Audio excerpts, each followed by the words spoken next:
Good morning, आप सभी का स्वागत है आज के एडिटोरियल नोट्स सेशन में। इस सेशन में हम नेशनल और इंटरनेशनल लेवल के जो भी इम्पोर्टेंट करंट अफेयर्स हैं, जो भी न्यूज़ हैं और जो भी इश्यूज़ हैं, उन सभी को डिस्कस करेंगे और उनके बारे में अच्छे से जानेंगे।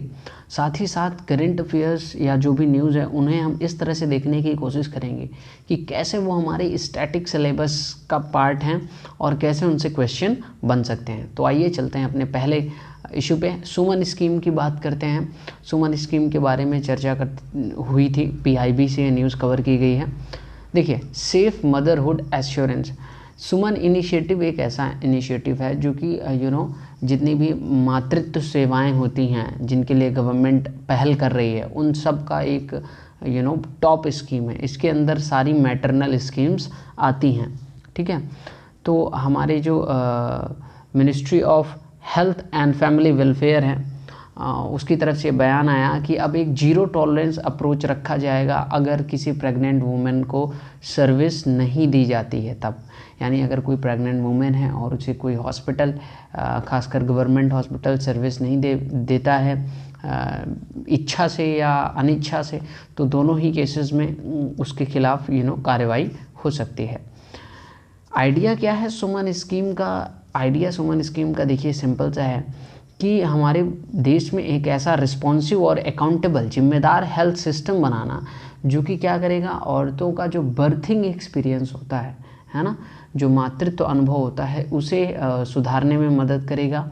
और जो औरतें डिलीवरी वगैरह के जो एक्सपेंसेस होते हैं उन्हें अफोर्ड नहीं कर सकती, उनके लिए ये प्रोसेस आसान बनाना।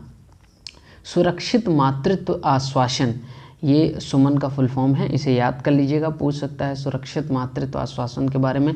हालांकि अगर इसके बारे में पूछता है तो ये तो बहुत इजी सा हो जाएगा, मातृत्व से रिलेटेड है, यानी सिंपल सी बात है कि बर्थिंग एक्सपीरियंस से रिलेटेड है।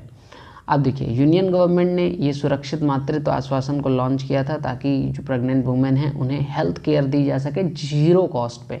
किस कॉस्ट पे? ज़ीरो कॉस्ट पे।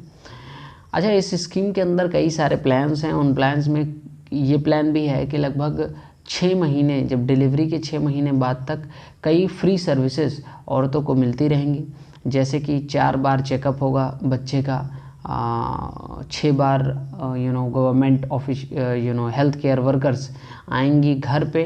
किसके घर पे?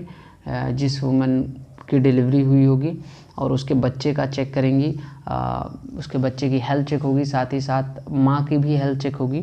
तो ये कई सारी इसमें प्लान्स हैं सुमन स्कीम के अंतर्गत, और that's all about Suman scheme. Next हम बात कर लेते हैं लूज सिगरेट क्या है। देखिए, लूज सिगरेट, टाइट सिगरेट इसके बारे में थोड़ा सा जान लेते हैं। अभी न्यूज़ आई थी कि जो महाराष्ट्र है, महाराष्ट्र की गवर्नमेंट, उन्होंने लूज सिगरेट्स की बिक्री को बंद कर दिया है, लूज सिगरेट और बीड़ी दोनों को। और ये किसके अंतर्गत किया गया है? Cigarettes and other tobacco products act, COTPA 2003, इस एक्ट के अंतर्गत लूज सिगरेट्स को बैन किया गया। अब देखिए, लूज सिगरेट्स होती क्या है? लूज सिगरेट्स कहने का मतलब ऐसी सिगरेट जो खुले में बिकती हैं, पैकेट्स में नहीं। जैसे कि आप इस इमेज में देख पा रहे होंगे, यहाँ ढेर सारी सिगरेट पड़ी हुई सी लग रही है ना, तो इन्हें बोलते हैं लूज सिगरेट। अच्छा, यहाँ पे एक क्वेश्चन आपके दिमाग में आ रहा होगा कि लूज सिगरेट को बैन करने का क्या मतलब है? मतलब जब बैन ही करना था तो भाई पैकिंग वाली सिगरेट को भी बंद कर देते, सिर्फ लूज सिगरेट को बैन क्यों किया? देखिए, हम सभी जानते हैं कि जो पैक्ड सिगरेट होती है उसमें वार्निंग लग के आती है ना। क्या लग के आती है? वार्निंग लग के आती है। तो वार्निंग लगी रहने पे गवर्नमेंट ने कहा है कि ठीक है, आप सिगरेट बेच सकते हो अगर आपने अपने पैकेट में सिग्निफिकेंट वार्निंग सिस्टम लगाया है, कि जिससे जो ग्राहक है, जो कस्टमर है, वो देख के समझ सके कि इसका क्या नुकसान हो सकता है।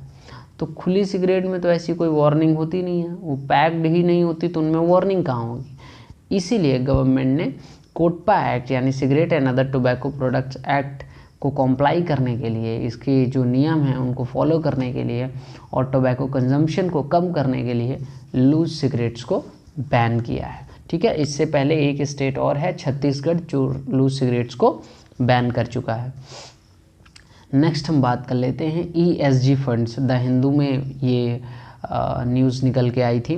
ESG फंड आजकल बहुत ही पॉपुलर हो रहे हैं, ठीक है।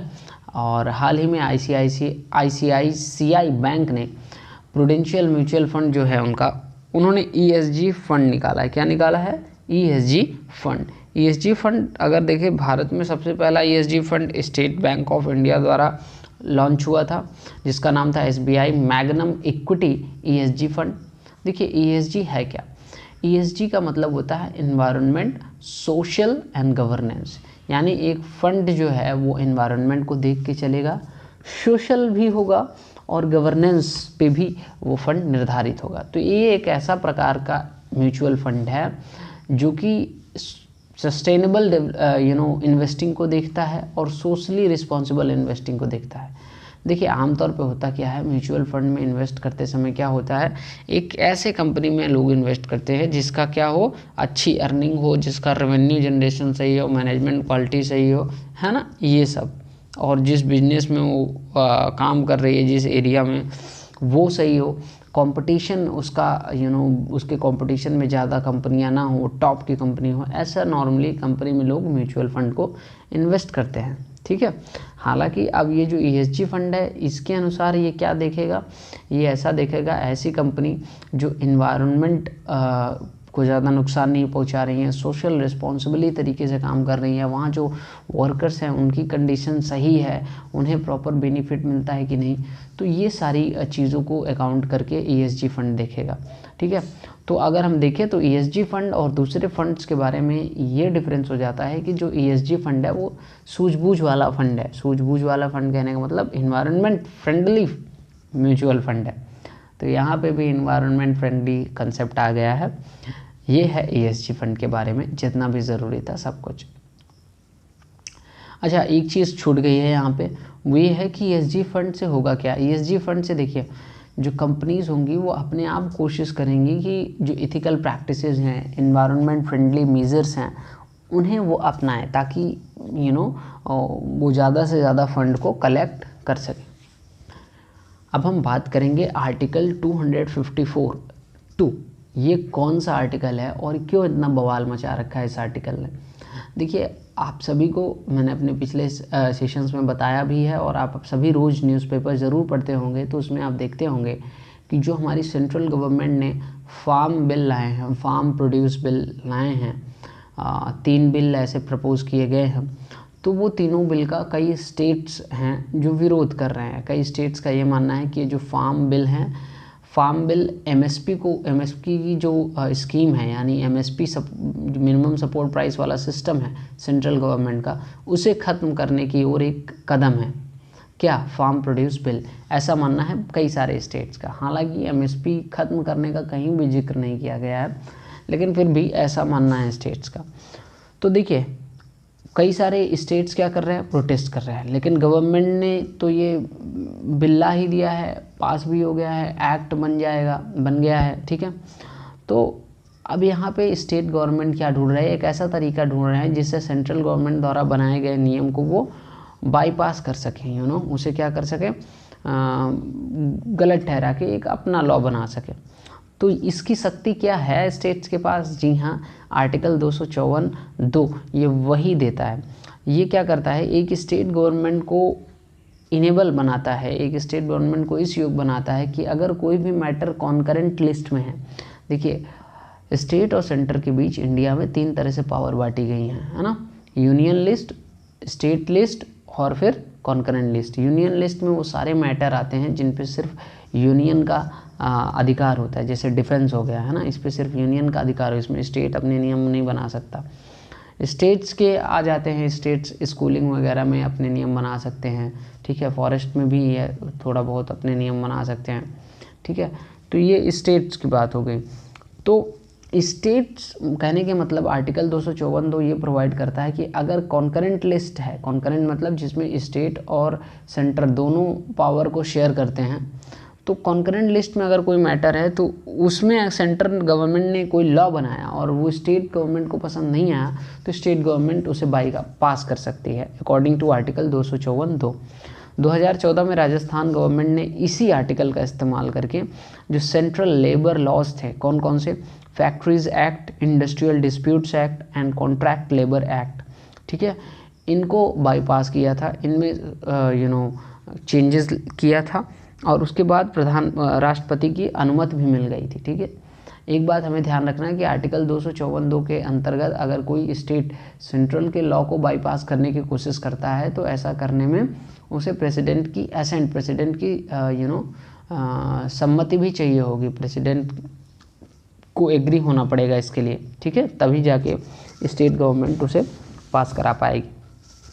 हालांकि ये भी हो सकता है कि अगर स्टेट गवर्नमेंट बाईपास करने की कोशिश करे तो पार्लियामेंट जो है, हमारी संसद जो है, वो कुछ ऐसा लॉ बना दे कि इस लॉ को रिपील नहीं किया जा सकता, इस लॉ को चेंज नहीं किया जा सकता, है ना, ऐसा फर्दर हो सकता है। तो आर्टिकल 254(2) बहुत इंपॉर्टेंट है, इसे ज़रूर याद रखिएगा। एग्ज़ाम में पूछा जा सकता है कि the article 254 is related to which of the following situations, और वहाँ पे आपको 2-3 ऑप्शन दिए जा सकते हैं कि farm state can bypass the central law, और it is related to export and imports, it is related to balance of payment, या ऐसे कुछ भी दे सकता है। ठीक है, थैंक यू सो मच आज के सेशन के लिए। मिलते हैं कल। ये मेरा मेल दिया हुआ है oadit900@gmail.com, आप इस पर अपनी कोई भी क्वेरी पूछ सकते हैं।